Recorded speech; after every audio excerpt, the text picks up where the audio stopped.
Hello dear all, welcome to our channel Smart Indian Model School. Smart Indian Model School present Smart Indian EduFun classes. EduFun online classes includes course studies of playgroup to class 12, emotional and communication skills, happiness classes and DIY activities.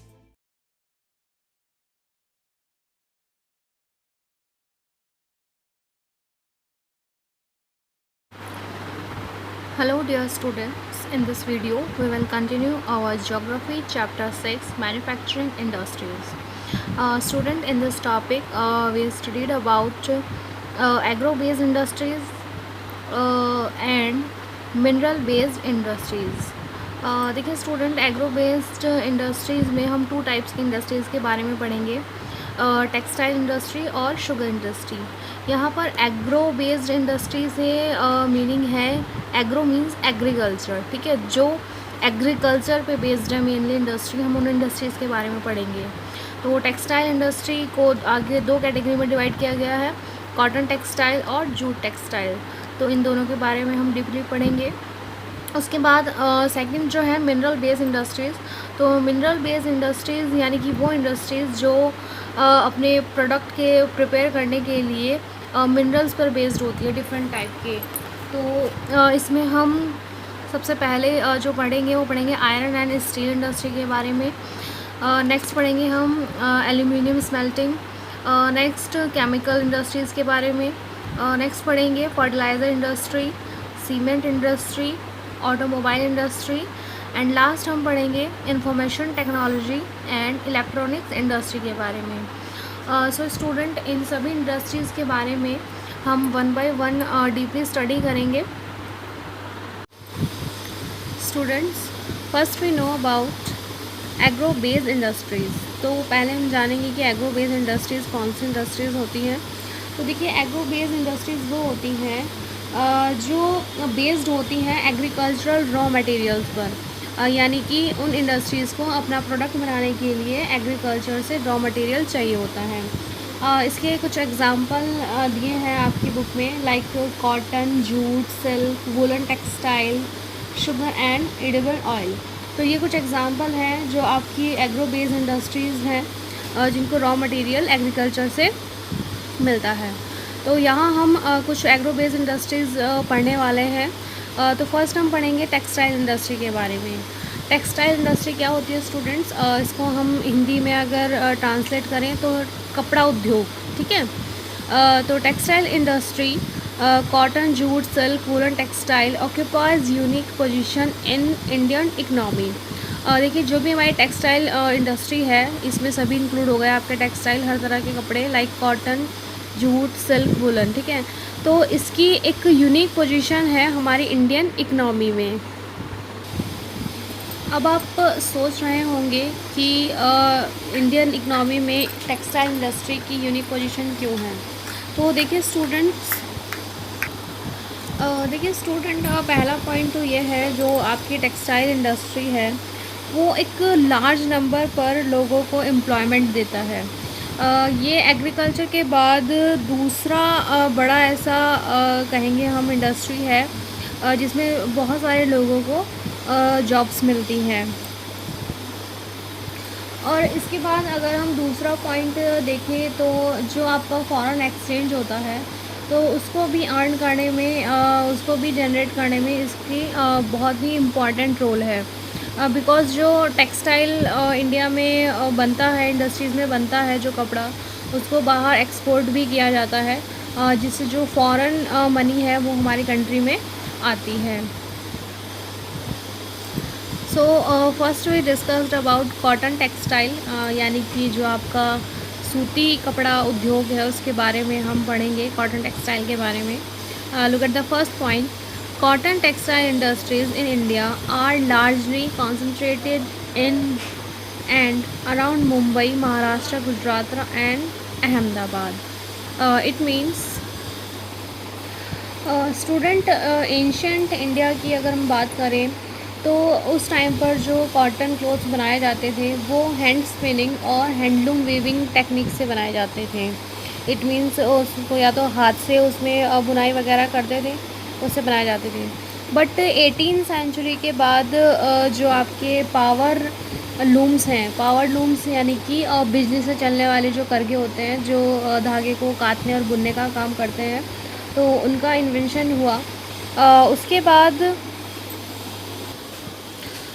Students जब colonial period था, उस time पर जो हमारे traditional industries थी, यानी कि जो पारंपरिक तरीके से, जो ट्रेडिशनल तरीके से काम करती थी इंडस्ट्रीज़, तो उनको बहुत ही ज़्यादा हार्म हुआ। क्यों? क्योंकि जो हमारे इंडस्ट्रीज़ थी, जो प्रीवियस टाइम पे जो हमारी इंडस्ट्री थी, तो उस टाइम पर मशीनों का यूज़ तो ज़्यादा नहीं किया जाता था। तो उस टाइम पर जब इंग्लैंड में जो मशीनों से बने हुए जो क्लोथ्स थे, तो जो हमारे क्लोथ्स थे वो उनसे कंपटीशन नहीं कर पाए। इट मीन वो इतने अच्छे नहीं थे जितने इंग्लैंड में मशीनों से जो कपड़े बनाए जा रहे थे उनकी क्वालिटी अच्छी थी। सो स्टार्टिंग में जो कॉटन टेक्सटाइल इंडस्ट्री सेटअप की गई, तो वो मेनली मुंबई, महाराष्ट्र, गुजरात और अहमदाबाद तक ही, मतलब इन्हीं एरियाज़ में वो लिमिटेड थी, मतलब इन्हीं एरियाज़ में उन इंडस्ट्रीज़ को लगाया गया। स्टूडेंट आपको शायद पता नहीं हो, देखिए जो पहला सबसे पहले जो कॉटन का मिल थी, आई मीन जो पहली टेक्सटाइल मिल थी, वो मुंबई में इस्टेब्लिश हुई थी 1854 में। ओके, देखिए स्टार्टिंग में जो कॉटन टेक्सटाइल थी वो मुंबई, महाराष्ट्र और गुजरात, अहमदाबाद में ही क्यों सेटअप किए गए, तो उसके पीछे भी रीज़न था। उसके पीछे रीज़न ये था कि उस टाइम पर वहाँ पर जो रॉ मटेरियल है वो इजीली अवेलेबल हो जाता था। मार्केट, ट्रांसपोर्ट और जो पोर्ट की फैसिलिटीज़ हैं, यानी कि वहाँ पर समुद्र है, तो उन रास्तों से जो अपना आपका प्रोडक्ट था, यानी कि जो आपके कपड़े थे, उनको एक्सपोर्ट करने में भी इजी रहता था और लेबर भी इजीली वहाँ पर अवेलेबल हो जाती थी, और जो वहाँ का क्लाइमेट था वो भी बहुत ज़्यादा मॉइस्ट था। ठीक है, तो इन सब रीज़न की वजह से इन जगहों पर, इन एरियाज़ पर स्टार्टिंग में जो टेक्सटाइल इंडस्ट्रीज़ थी उनको सेटअप किया गया था। देखिए स्टूडेंट, आपके कॉटन टेक्सटाइल और एग्रीकल्चर, इन दोनों का आपस में कहें जो एक लिंक था वो बहुत ही ज़्यादा क्लोज था। बिकॉज़ जो कॉटन टेक्सटाइल में जो रॉ मटेरियल यूज़ होता था, तो वो एग्रीकल्चर से रिलेटेड जो लोग हैं, यानी कि एग्रीकल्चर से जुड़े हुए जो लोग हैं, उनको भी एम्प्लॉयमेंट देता था। बिकॉज़ एक बड़े नंबर पे ज़रूरत होती थी उन लोगों की, यानी कि जो फार्मर्स होते थे, या वो जो कॉटन बॉल्स होती हैं, कॉटन के जो आपने अगर कॉटन का पेड़ देखा होगा, तो उस पे जो कॉटन की बॉल्स आती हैं, तो उसको तोड़ने वाले वर्कर्स की ज़रूरत थी। ठीक है, स्पिनिंग करने वाले, वीविंग करने वाले और डाइंग करने वाले, यानी कि कलर करने वाले, उनको डिज़ाइनिंग वाले, पैकिंग वाले और टेलरिंग। तो इतने सारे वैरायटी थी और इतने सारे लोगों की ज़रूरत थी इस इंडस्ट्री से, जो जुड़े हुए लोग काम करते थे। और इस इंडस्ट्री के साथ साथ और भी जो इंडस्ट्रीज़ हैं उनका सपोर्ट चाहिए था, तो उनकी भी डिमांड बढ़ने लगी। जैसे कि कुछ केमिकल्स होते हैं जो डाई के लिए चाहिए होते हैं, कपड़े को डाई करने के लिए, पैकेजिंग मटेरियल जो होता है, इंजीनियरिंग वर्क है। तो इसके कॉटन टेक्सटाइल के साथ साथ इन इंडस्ट्रीज़ को भी बढ़ावा मिला।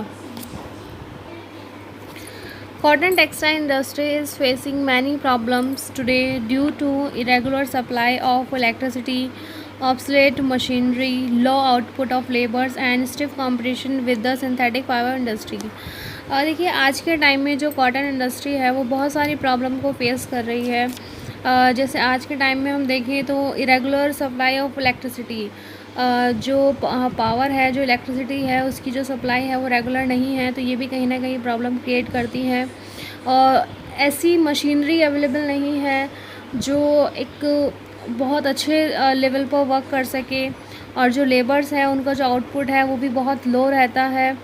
और कंपटीशन भी जो सिंथेटिक फाइबर है जो इंडस्ट्री में यूज़ किया जाता है, तो वो भी कहीं ना कहीं इतनी अच्छी क्वालिटी का नहीं यूज़ कर पाते हैं टेक्सटाइल इंडस्ट्रीज़। वाले लोग। तो ये सारी प्रॉब्लम्स हैं जो कॉटन टेक्सटाइल इंडस्ट्री को फेस करनी पड़ रही है, जिसकी वजह से जो हमारे प्रोडक्ट हैं वो कंपटीशन तो कर पाते हैं वर्ल्ड में जितनी भी इंडस्ट्रीज़ हैं उनसे, बट कंपटीशन में पार्टिसिपेट करने के बाद वो रिज़ल्ट नहीं मिल पाता जो रिक्वायर्ड होता है। तो हमें अपनी कॉटन इंडस्ट्री को और भी ज़्यादा डेवलप बनाने के लिए ज़रूरत है कि जो इलेक्ट्रिसिटी है उसकी सप्लाई को हम पूरा कर सकें जितनी रिक्वायरमेंट है, और नई नई मशीनरीज़ को यूज़ कर सकें, जो मॉडर्न मशीनरीज़ है उनको यूज़ कर सकें, और जो हमारी लेबर है उनका भी जो आउटपुट है वो अच्छा होना चाहिए। तो ये सारे फैक्टर हैं, अगर इन फैक्टर को ध्यान में रखा जाए तो हम अपनी जो कॉटन इंडस्ट्रीज़ हैं, जो कॉटन टेक्सटाइल इंडस्ट्रीज़ हैं उनको एक अच्छे लेवल पर हम उनको डेवलप करने के बाद एक अच्छा रिज़ल्ट हमें देखने को मिल सकता है। सो स्टूडेंट, इस वीडियो में इतना ही। नेक्स्ट वीडियो में हम पढ़ेंगे जूट टेक्सटाइल के बारे में। Okay, thank you for watching.